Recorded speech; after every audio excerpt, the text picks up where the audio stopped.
apalagi dikaitkan dengan tugas saya sebagai kabar eskrim, reserse, kemudian sebagai polisi itu istilahnya gitu ya. Itu aliran seperti itu, golongan seperti itu sebenarnya sangat berbahaya. Karena apa? Karena dia istilahnya itu termasuk golongan radikal. Radikal, ini berbahaya. Selangkah lagi radikalisme itu ke atas, takfiri, radikalisme, selangkah lagi kalau sudah takfiri, selangkah ke depan dia menghalalkan darah orang yang dikafirkan.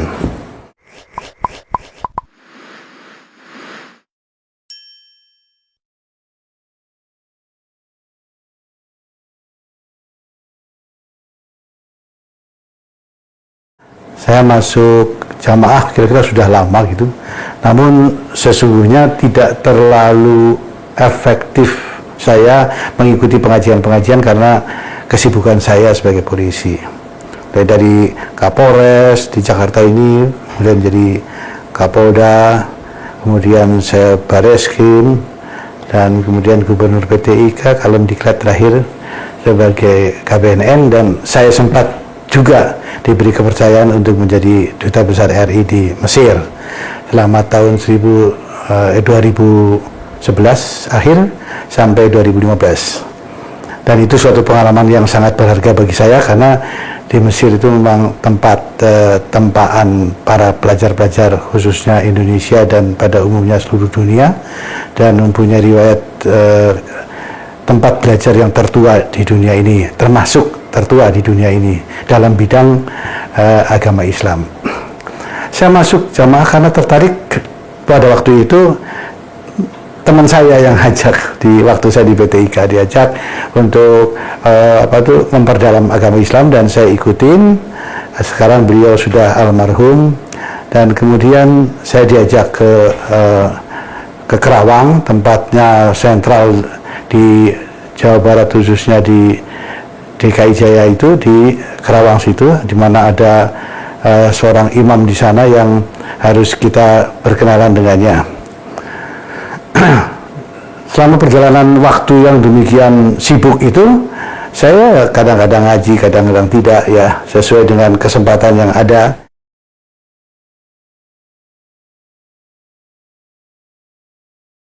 Dan akhir-akhir ini saya ada beberapa kegundahan, galau istilahnya lah. Kenapa galau? Karena kok begini ya gitu. Dulu-dulunya diajarin awal-awal, kemudian setelah saya itu khususnya setelah saya ke Mesir, setelah saya tugas di beberapa daerah, kok ini agak lain gitu. Agak lainnya bukan ke arah yang positif ya. Saya kira agak lainnya kok jadi ada faham-faham yang saya sangat tidak setuju itu. Contohnya yaitu takfiri. Jadi golongan ini di mana saya ikuti pengajiannya, kok gitu ya, kok ada ajaran mengkafirkan orang lain. Mengkafirkan, padahal saya di Mesir tahu bahwasanya ajaran-ajaran takfiri, kemudian ada khawarij, awal-awalnya khawarij itu kan mengkafirkan orang lain juga, kemudian juga beberapa ulama-ulama menjelaskan tentang bahayanya takfiri, mengkafirkan orang lain. Ini saya sangat tidak setuju. Karena apa? Ya karena berkaitan dengan tugas saya sendiri waktu itu sebagai Dirserse Umum Polda Metro, juga sebagai Kabar Eskrim. Kok begini nih ya? Ini yang sedang saya incer nih, orang takfiri seperti ini nih. Apa nanti akibatnya? Karena untuk persatuan dan kesatuan bangsa ini nggak kondusif. Walaupun sekarang belum ada apa-apanya. Tapi seperti khawarij kemudian mengkafirkan, tapi khawarij bentuknya itu sebenarnya hanyalah mengkafirkan karena dosa-dosa besar, ya. Menurut pendapat saya begitu, yang saya ketahui. Tapi kalau yang ini itu nggak ada dosa besar, tapi kok mengkafirkan gitu, dan kemudian menghukumi, memvonis dia itu kafir, dia itu murtad.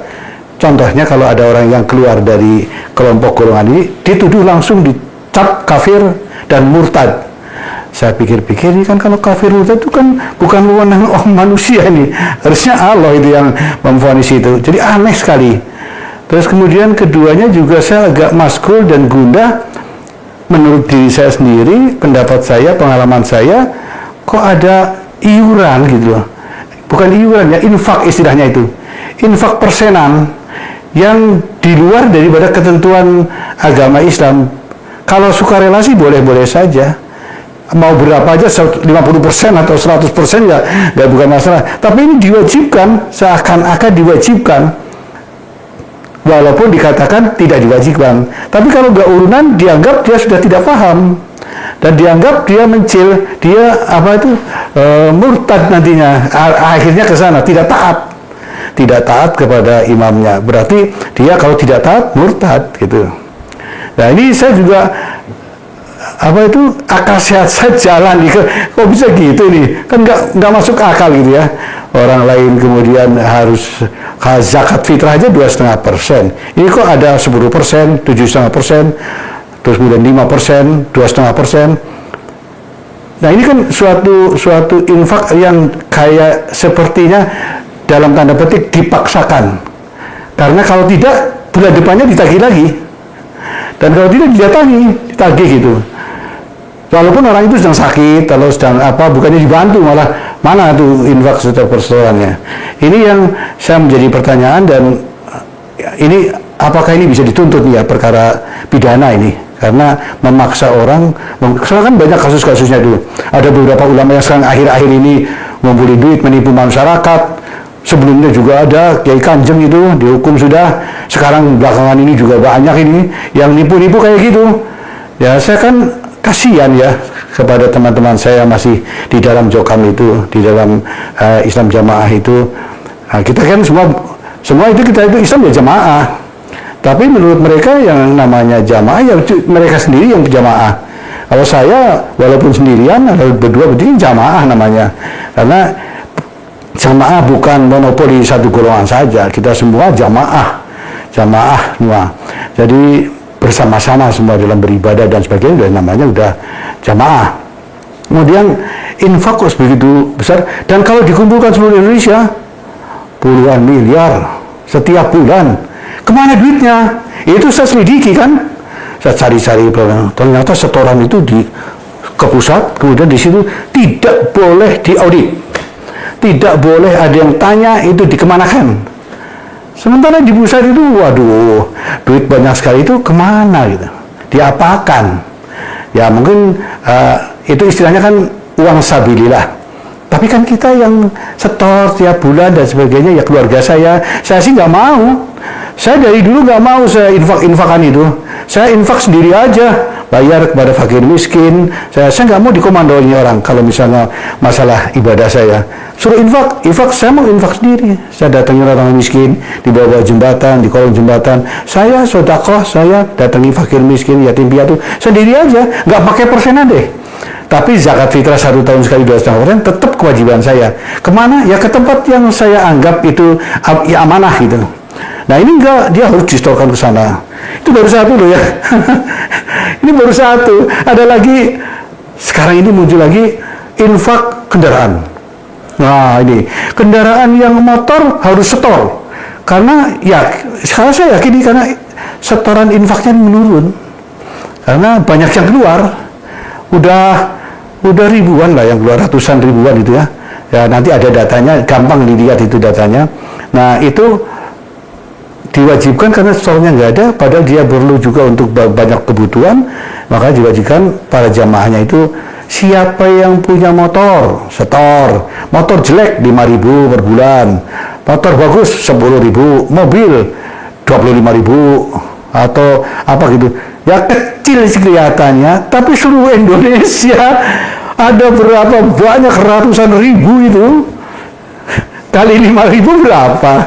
Nah ini kan yang enggak gitu ke sana, yang di pusatnya sih sananya imamnya ya enggak aja, enak asal ngomong aja, dijebret apa aja yang bisa dijadikan duit, jadikan duit gitu. Termasuk yang infak persenan, apakah itu ada lagi kita mau bangun setor bata merah.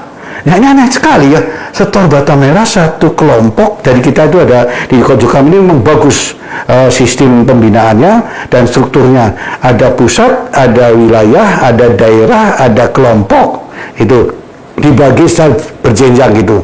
Nah, setoran dari bawah ke atas. Terus ke atas terpusat di sini. Setiap 1 bulan sekali Indonesia bagian timur setor ke Kediri, Indonesia bagian barat setornya ke Jakarta. Karena imamnya dan pengurus pusat pindah dari Jakarta Timur awal bulan setiap bulan dan minggu keduanya ke Jakarta. Minggu pertama di Jawa Timur. Nah ini datangnya ke situ, wah. Kalau bangsanya pengajian-pengajian Quran, hadis itu aja. Itu aja. Bahkan ini bisa dipertanyakan oleh saya yang saya sudah melihat dan menyaksikan sendiri di Mesir, bahwasanya untuk menafsirkan Al-Quran itu tidak sembarangan. Itu harus, kalau menafsirkan sembarangan haram hukumnya. Itu harus ada ilmu nahwu sorof, ada balaghah, ada banyak sekali macamnya tuh. Ada asbabun nuzul, ada banyak sekali. Banyak sekali syarat, ada 7 syarat, tambah lagi banyak lagi.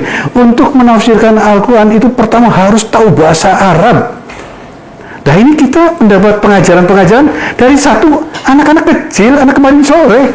Baru 1 bulan belajar di Kediri, keluar dipindahkan dari Pondok Gede ke Kediri, ngajar anak-anak kecil gitu. Paling muda 18-20 tahun, ngajarin kita sok tahu banget itu.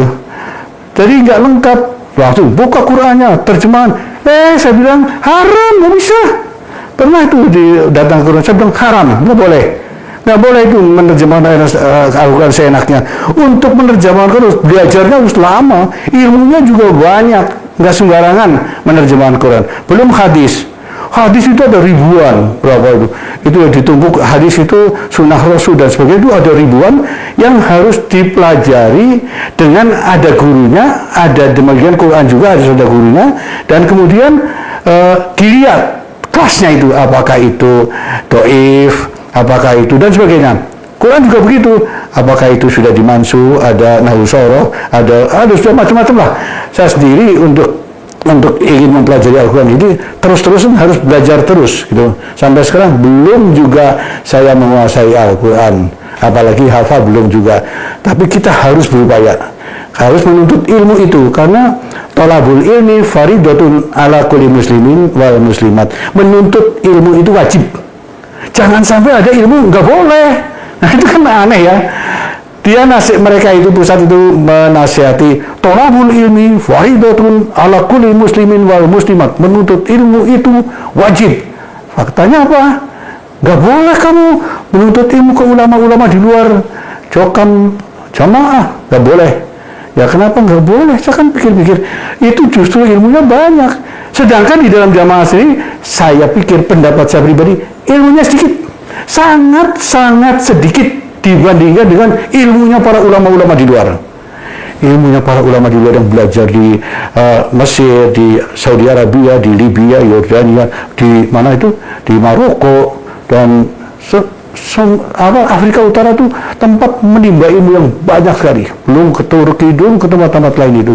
Banyak sekali ulama-ulama besar yang bisa mengajarkan ilmu agama Islam, yaitu ilmu tauhid, ilmu fikih dan sebagainya.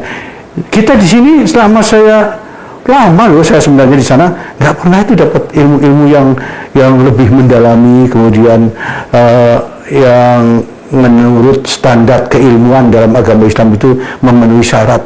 Sangat sedikit yang memenuhi syarat. Ada sih ada, tapi sedikit sekali. Tapi ngakunya guru ning jagat. Gimana itu? Guru ning jagat itu katanya gurunya dunia. Kita harus jadi guru ning jagat. Guru ning jagat apa? Guru ning RT mungkin yang masuk gitu ya. Nah, saya pikir ke sana ya. Dalam hati saya sebelum itu. Terus kemudian itu terus berkecamuk dalam pemikiran saya. Apalagi dikaitkan dengan tugas saya sebagai kabar eskrim, reserse, kemudian sebagai polisi itu istilahnya gitu ya. Itu aliran seperti itu, golongan seperti itu sebenarnya sangat berbahaya. Karena apa? Karena dia istilahnya itu termasuk golongan radikal. Radikal, ini berbahaya. selangkah lagi radikalisme itu ke atas, takfiri radikalisme, selangkah lagi kalau sudah takfiri, selangkah ke depan dia menghalalkan darah orang yang dikafirkan. Itu kan bahaya sekali. Nah itulah yang dipakai sekarang di ISIS, Daesh yang di di Syria, di sana. Ya saya sendiri mengalami sebagai penjaga ikut terlibat dalam perbatasan antara Mesir dan Israel di Gurun Sinai. Foto-foto saya banyak di situ, dan untuk bisa mengamankan perbatasan dan menjaga, ikut mengawasi supaya saling menjaga keamanan masing-masing. Itu kita bekerja sama dengan PBB dan sebagainya, negara-negara dan perwakilan duta besar yang ada di Mesir dan sebagainya, untuk melobi, mengajak semua damai dan bagus. Islam kan rahmatan lil alamin, damai ya. Kita itu damai, jangan sampai kita memusuhi, bermusuhan kalau bisa ya. Kemudian kita mengajak bukan menginjak, kita saling merangkul, jangan memukul, istilahnya begitu. Nah, jadi ajakan inilah yang sebenarnya ada di dalam mindset saya. Istilahnya kalau bisa itu teman-teman itu, ayolah, rubahlah mindset yang selama ini ada dengan doktrin-doktrin dan ketaatan, serta istilahnya ada bitonah, yaitu boleh berbohong, kemudian segala macam harus baiat, harus punya imam dan sebagainya. Cobalah ini kita pikirkan dengan akal sehat, jangan sampai terayu oleh doktrin-doktrin yang menyesatkan, yang akhirnya suatu saat kalau digunakan itu sangat berbahaya. Yang tadi saya katakan itu, takfiri satu langkah ke depan sudah bisa menghalalkan darah orang yang dikafirkan. Nah ini yang sekarang terorisme juga terjadi demikian. Kaitannya dengan itu, maka saya mengajaklah, hati-hati, ini bisa mengarah kepada hal-hal yang bisa membahayakan, satu, persatuan kesatuan bangsa, dua, masalah tumbuh suburnya terorisme, bisa diperalat, dimanfaatkan, ketiga, itu menjebak orang-orang yang nggak ngerti Islam untuk masuk ke situ, kemudian dikasih doktrin, akhirnya keyakinannya kuat sekali untuk tidak mau keluar. Nah, mereka nggak bisa pakai akal sehat, karena apa? Ditutup. Dalam ajaran itu nggak boleh buka-buka YouTube, nggak boleh buka-buka Google, nggak boleh Facebookan, nggak boleh, itu larangan-larangan banyak sekali itu. Itu kan membuat orang bodoh ya, tertutup ya, inklusif, kemudian akhirnya bisa mengarah kepada radikal, gitu loh. Nah, jadi teman-teman, kalau berbicara tentang keimaman, itu mereka punya dalil, la islama ilal bijamaah, wala jama'ata ilal bil imaroh, wala imarota ilal bil ta'at, ya, wala ta'ata ilal bil bayat. Jadi tidak dikatakan Islam kalau tidak berjamaah. Kemudian anehnya lagi di sini, imam ini punya kekuasaan yang absolut, ya. Jadi antara lain yang kelihatan harus bayat. Bayat itu menyatakan taat di depan imamnya, sanggup untuk berbuat apapun sesuai dengan perintah imamnya, kecuali kalau hal-hal yang menurut kita sendiri itu maksiat gitu ya.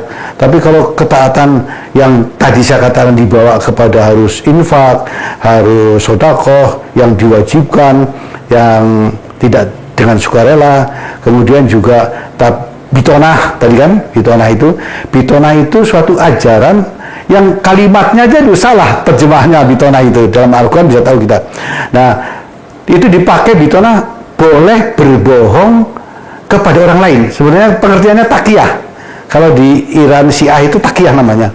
Boleh berbohong kepada orang lain untuk menutupi kejadian yang sebenarnya. Jadi kalau ditanya, kamu punya imam? Enggak ada imam.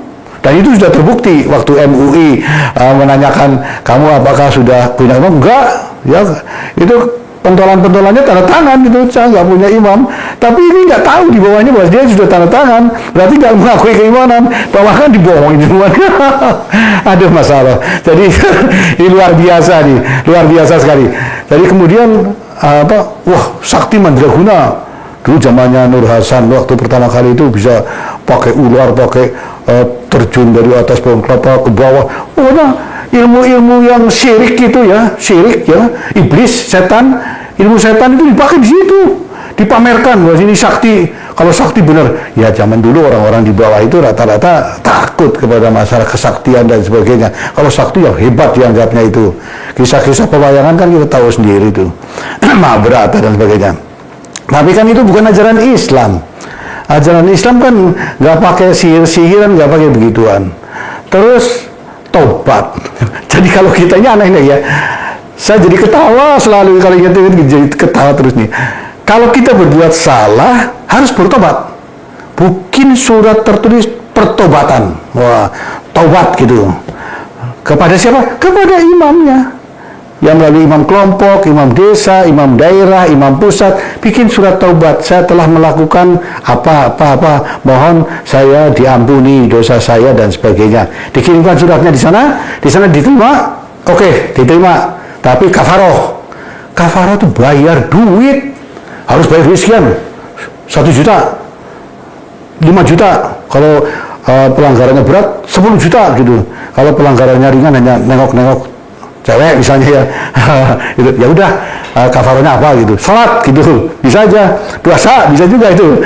Tapi banyak kan bukan ke sana, banyak kan money, duit. Nah, ini kan semua serba duit. Ini kan harus diselidiki nih oleh kepolisian nih. Duitnya kemana? Tidak boleh diaudit, ditumpuk di mana? Ya, untuk apa? Itu kan duit sabilillah, nggak bisa untuk uang kemudian dipakai untuk off-road misalnya, dipakai untuk apa itu motor besar, pakai mobil-mobil mewah, rumah mewah sekali seperti kerajaan. Terus kemudian kan nggak boleh gitu, beli perkebunan yang sangat luas. Tapi atas nama siapa perkebunannya itu? Apakah atas nama sabilillah? Itu uang sabilillah. Atas nama pribadi-pribadi ya, imam dengan wakilnya. Di bawah imam itu ada wakil 4 gitu, yang merasa mewakili imam. Kalau ada apa-apa, imamnya nggak pernah mau tahu. Dia pernah bilang bahwasanya, masalah agama kamu wakil 4. Kalau masalah yang lain-lain saya lah, yang enak-enak senang-senang itu ya aja. Nah itu kadang-kadang dia kasih nasihat, tapi nasihatnya itu aja. Para jamaah yang masih di dalam, yang masih agak ragu-ragu sampai sekarang juga banyak yang bertanya kepada saya, bahwasanya apa benar sih ini? Aku bilang salah, gitu aja udah. Itu salah, itu bahaya. Itu kamu bisa masuk neraka, bukan yang masuk surga nih. Karena itu salah sekali. Boleh tanya ulama-ulama di luar, boleh tanya ulama terkenal, di luar negeri maupun dalam negeri boleh dicek. Tapi dia kan punya sanad. Sanad apa? Mana buktikan sanadnya? Sanad itu urutan mendapat ilmu dari mana sampai kepada ulama dari tabi'in, kemudian dari sahabat, kemudian ke Rasulullah. Jadi urutannya itu benar gitu, sanadnya benar. Tapi ini mereka juga ragu-ragu, sampai saking ragu-ragunya menyuruh para mubalik-mubaliknya yang sudah tingkatannya agak banyak ilmunya, suruh berangkat ke Mekah.